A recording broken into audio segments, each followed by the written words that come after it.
Oke, assalamualaikum warahmatullahi wabarakatuh. Selamat datang di channel saya kembali, bro. Yang baru mampir, silahkan di subscribe dulu dan jangan lupa aktifkan loncengnya ya. Nah, di video kali ini saya mau ngebahas eh, sekitar YouTube ya.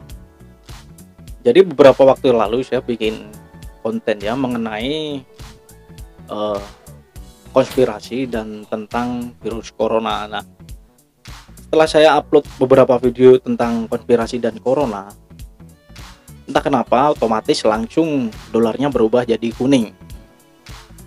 Nah, saya di situ mikir, kok saya ngebahas konspirasi dan tentang virus seperti ini kena dolar kuning ya, apa yang salah ya? Padahal saya bikin konten tersebut berdasarkan informasi dari internet, dari berita-berita di internet. Nah,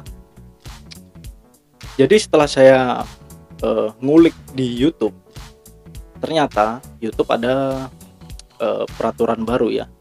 Dan kalian yang bikin konten tentang corona, otomatis nanti setelah upload otomatis dolarnya selalu kuning.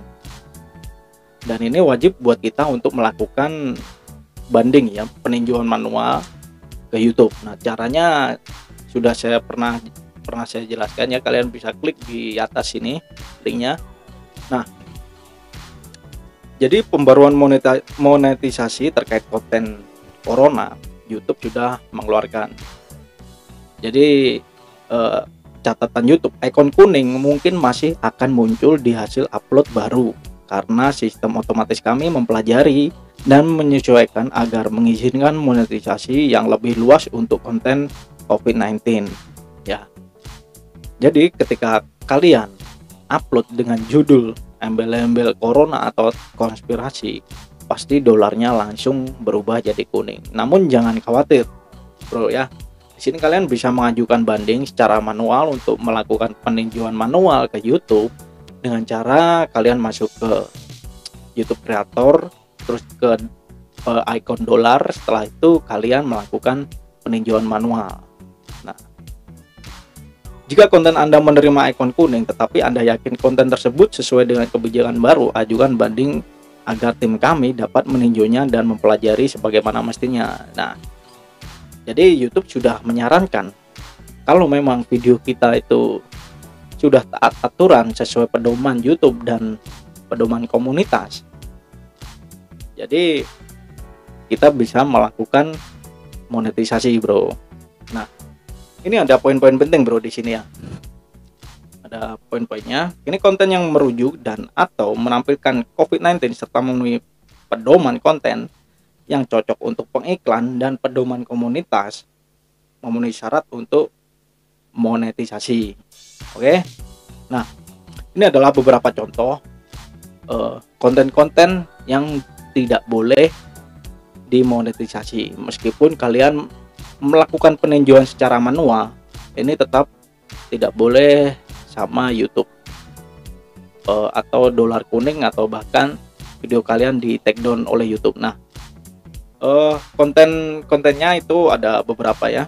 Jadi yang pertama itu rekaman yang meresahkan. Nah, rekaman yang meresahkan ini rekaman yang menampilkan orang yang sedang menderita karena COVID-19 ya. Jadi kalian merekam orang sakit di rumah sakit, terus pasien corona kalian rekam, terus kalian jadikan konten. Nah, ini tidak bisa dimonetisasi, bro. Nah, oke. Nah, ada contoh lagi, bro. Orang yang sedang berkesusahan ya, misalnya diusir secara paksa dari tempatnya kayak gitu karena COVID-19, mungkin terjangkit virus, terus kalian rekam, kalian jadikan konten. Ini dilarang oleh YouTube dan video kalian tidak bisa dimonetisasi. Nah, untuk catatan, adegan di rumah sakit atau orang yang sedang batuk tidak akan membatasi monetisasi dengan ketentuan bahwa adegan tersebut muncul sekilas dan digunakan sebagai konteks untuk suatu cerita. Nah, maksudnya kita bisa menggambarkannya dari catatan YouTube. Nggak masalah ketika kalian berada di rumah sakit, kan otomatis yang namanya rumah sakit kan itu banyak orang sakit ya. Nah, yang dimaksudkan oleh YouTube di sini tuh kalian merekam secara kompleks, secara subjek. Kalian merekam orang menderita itu yang dilarang. Nah, untuk catatan di sini, yang maksudnya catatan di sini tuh misalkan ada orang yang batuk, orang batuk itu kalian tidak sengaja atau itu adalah orang yang berjalan di belakang kalian seperti itu, nah itu masih diperbolehkan. Oke. Terus yang kedua, poin yang kedua yang tidak boleh dimonetisasi adalah informasi medis yang salah. Nah, maksudnya di sini adalah menyebar hoax, bro. Jadi kalian menyebarkan informasi-informasi yang salah tentang virus corona atau tentang konspirasi seperti itu tanpa informasi yang benar, itu tidak bisa.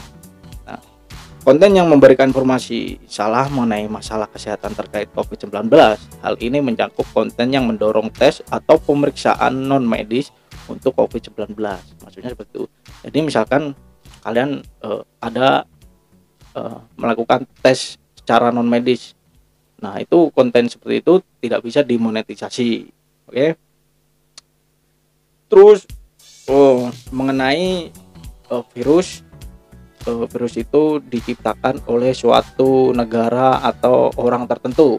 Kalian menyudutkan sesuatu orang atau negara tertentu. Nah, itu tidak bisa. Di sini saya pun juga pernah mengalaminya. Saya pernah bahas konten tentang asal muasal virus corona. Di sini dolar kuning tetap berlaku, bro. Meskipun saya sudah melakukan peninjauan manual. Oke.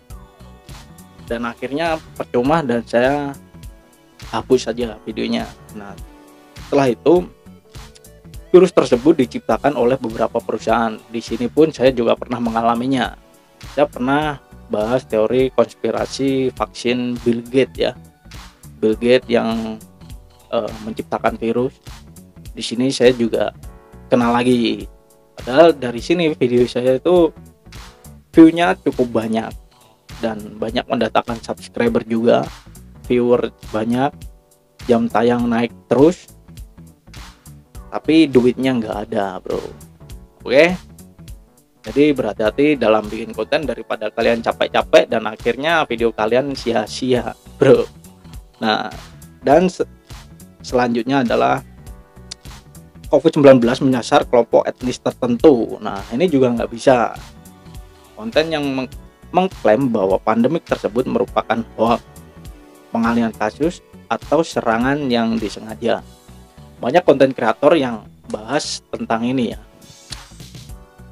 Banyak banget yang videonya di take down oleh YouTube karena konten seperti ini, pengalihan isu atau hanya teori konspirasi seperti itu di take down langsung oleh YouTube meskipun view-nya masih sedikit. Gitu, bro. Nah, poin yang ketiga adalah lelucon atau tantangan. Nah, di sini perlu kalian catat, bro. Yang namanya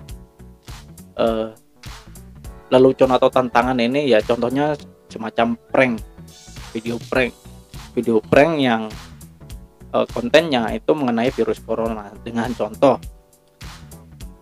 video pranknya kalian nih di jalan di kerumunan banyak orang, tiba-tiba kalian berpura-pura pingsan, terus kalian upload di YouTube sebagai konten, itu tidak bisa. Percuma kalian melakukan peninjauan manual juga tetap dolarnya kuning atau bahkan bisa di take down, bro. Karena yang namanya corona ini adalah krisis global ya. Kalau kalian melakukan prank dengan konten seperti ini, saya kira kurang etis lah, bro. Nah, setelah itu kalian pura-pura batuk atau pingsan kayak gitu ya. Terus kalian batuk di depan orang kayak gitu, itu juga langsung di take down sama YouTube. Poin yang selanjutnya itu adalah konten yang menakut-nakuti bahwa kalian terkena virus corona, kalian adalah pasien corona dan kalian berpura-pura terkena infeksi, terus kalian menakut-nakuti orang di sekitar kalian. Itu kan ya sejenis prank juga, cuman ini tidak bisa dimonetisasi, bro. Oke, nah di sini YouTube juga sudah kasih catatannya. Perlu diingat bahwa ini hanya beberapa contoh. bukan daftar yang lengkap. Jadi ini adalah gambaran-gambaran yang tidak diperbolehkan oleh YouTube. Jadi kalian harus hati-hati untuk bikin konten. Kreator yang mengikuti program penilaian mandiri YouTube tidak perlu lagi memberikan rating untuk kontennya yang terkait COVID-19 sebagai peristiwa sensitif. Nah, jadi kalian tidak perlu ketika kalian upload itu kan ada konten di video kalian itu termasuk apa aja, ada anak kecilnya nggak, ada sengsaranya nggak, ada kekerasannya nggak, ada narkobanya apa nggak, kayak gitu. Nah, kalian tidak perlu memasukkan peristiwa sensitif. Jadi otomatis nanti YouTube akan kasih dolar kuning dulu dan kalian langsung peninjauan manual. Itu aja bro, langsung ya. Nah, jadi konten tentang coronavirus kalian masih bisa monetisasi dengan syarat-syarat seperti itu. Oke, mungkin video kali ini cukup selesai. Terima kasih sudah menonton dan jangan lupa subscribe dan tinggalkan loncengnya ya bro. Oke, sampai jumpa di video selanjutnya.